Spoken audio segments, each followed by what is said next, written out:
We have had consistent hints over what the 49ers would do on transfers, especially throughout last season, where we had some sort of ideas and hints and rumours based on basically the direction that the club would be going, but we never quite knew how that would actually translate. But now we have a little bit more insight after more than a month of the transfer window. So I thought I would do a quick video where I'd sort of reveal what the 49ers transfer strategy is telling us so far. So I'll go through how we deal with incomings, what exactly is happening with our outgoing players, some of the benefits of following this system, and some of the questions that remain, and ultimately how I'm feeling about them, because some of them are pretty big questions that we need to ask. But before we ask those questions, we need to actually dive into what is going on, So to start off, we'll go through the incomings, and to list them quite simply, we signed Joe Rodon from Spurs for £10 million. Fair enough, he was here last season, wasn't part of an existing deal or the clause within his loan, but he still found his way to Leeds United again. We signed Joe Rothwell on loan from Bournemouth.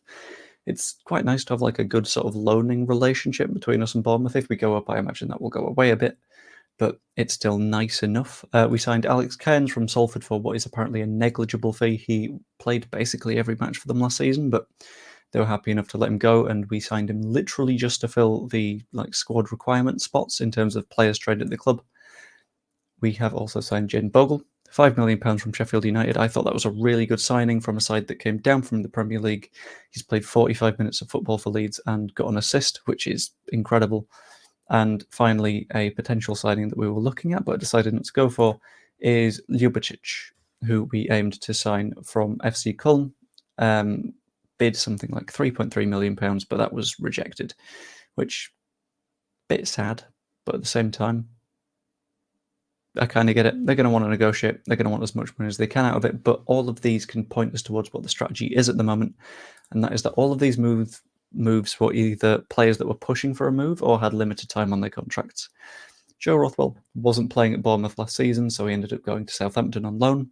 Didn't play much at Southampton, but has now come to Leeds on loan because he wants to find somewhere he's going to play regular football, get a decent number of minutes, and be a little bit more comfortable and develop his career a little bit further. On the limited contracts front, you had Joe Rodon, who only had 2 years left, and that was after Spurs had activated a clause. That was presumably to increase his value a little bit, but we ended up signing him anyway because he wanted to come here. Jaden Bogle did not want to play at Sheffield United anymore, wanted a chance of getting back at the Premier League, and looking at that Sheffield United side, it's easy to see why they might not be too comfortable in the idea of a promotion back to that division.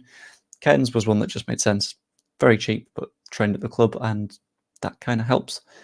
And the Ljubicic thing, his side had been relegated from the Bundesliga, 12 months left on his deal, wants to move out.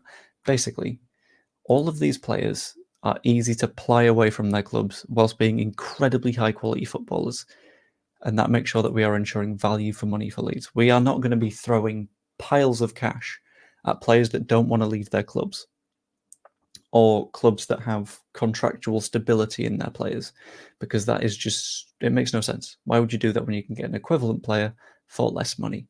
That just seems rational. On the note of seeming rational, we do have a few outgoings. Going to start with the sad one. Archie Gray went to Spurs for £40 million.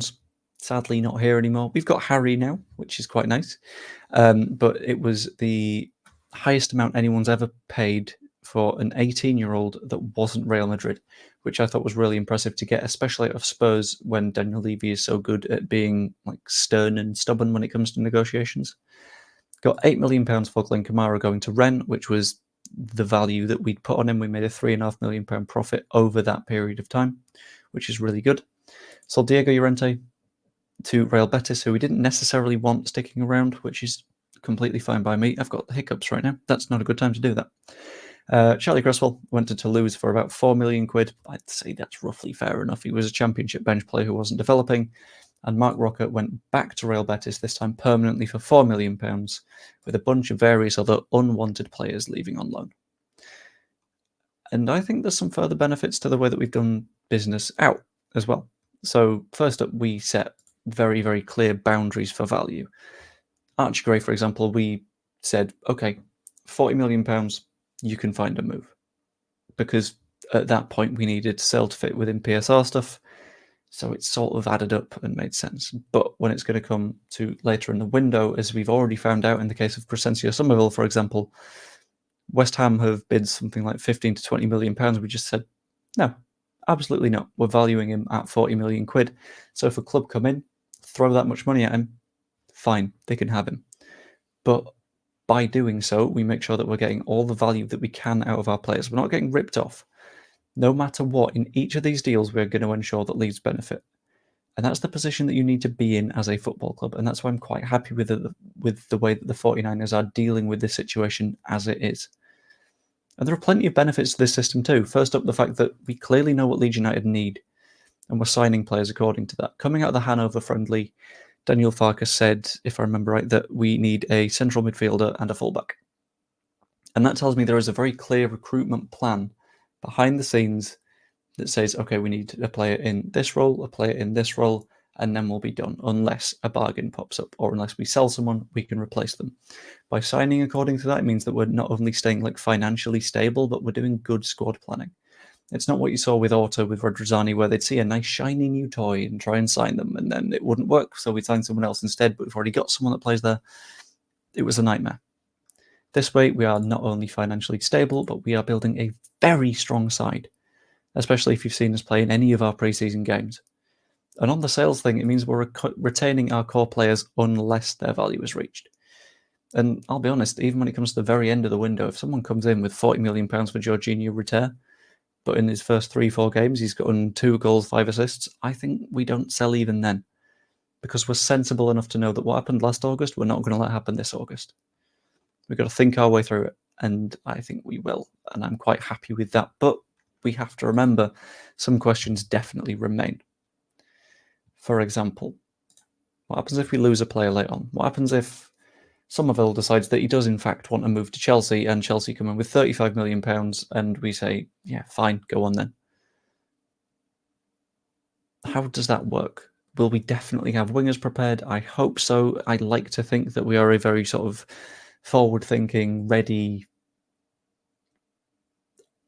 intelligent club at the moment, but there's no guarantee until something like that happens. Last time we sort of panic loaned Jadon Anthony and ended up not using him. So let's hope we've got something a bit more solid prepared in the event that that happens. Second question is the squad building effective enough? This time we are properly building a squad around what Daniel Farker needs. So it's different to what the squad was last year, but if it isn't quite effective enough, we could have some issues. If this squad doesn't end up pushing for promotion, there'll be some serious questions asked about this window and about Daniel Farker. So whether or not it's effective enough squad building will decide this season going forwards. And if it doesn't quite work out this summer, what does January look like? What does a 49ers January, when we've got the squad that we want at the start of the season, actually look like? Is there more active recruitment? Are we filling gaps, or are we being proactive? All pretty big questions. So far with this transfer window, I'm very happy. I'm happy with the 49ers transfer strategy so far. But I want to see at the end of the window how I'm feeling about it. But that is how I think. And as always with these videos, I want to know what you think. So let me know in the comments down below what you think about the 49ers transfer strategy, how you'd rate it so far. We'll go with like an A to F system, I guess, if you're fancying it. That could be quite nice. Like the video if you enjoyed, subscribe if you're not yet, and even become a YouTube member. It's 99p, and all that money goes to Prostate Cancer UK, so it's hugely appreciated. Hope you enjoyed the video, and I will see you later. I should probably give a grade myself. I've got B-, I think. It's like a decent essay that's mostly written, but the conclusion isn't there yet. Once the conclusion's there, we'll find out. See you later.